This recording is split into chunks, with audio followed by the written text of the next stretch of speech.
The real estate market is always changing. So, how does what's going on in today's market really impact some of your plans around your real estate?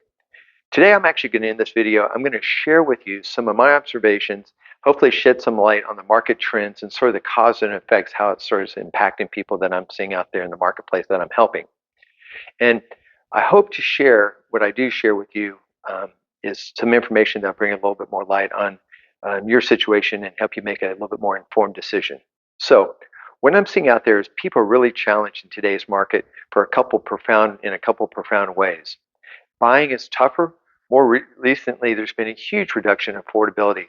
And we've had this chronic low inventory for it seems like decades. But then when you pile on these extreme rate hikes that went from like in January 2022 to around 3%, 6, 7 months later, it jumped over 6%. So that's the difference between 3 and let's say 6.8 in just 6 months. That drove down affordability crazily. For instance, like in a $800,000 mortgage that was back in January was around close to $4,000 a month. 6, 7 months later, it went up to $5,800. It's a difference around $1,900 a month.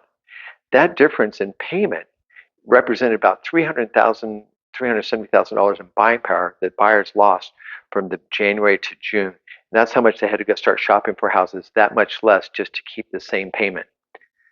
That's just an ugly impact on what's going on with the buyer's ability to buy homes and afford mortgages. Did we see a reduction in prices though because of that? Not so much. So we're going to actually a little bit later on, we're going to look at some graphs. I'm going to show you some trends so you can get an idea of what's going on with affordability and why that's being driven down. So, and if you're looking for a larger home or more space, or possibly going smaller, which I call sort of right sizing to make life a bit easier and manageable, there's a whole other set of challenges to navigate through that and decide, is it worth giving up your 2 to 3% mortgage for a higher mortgage if you need it, if you're not paying cash.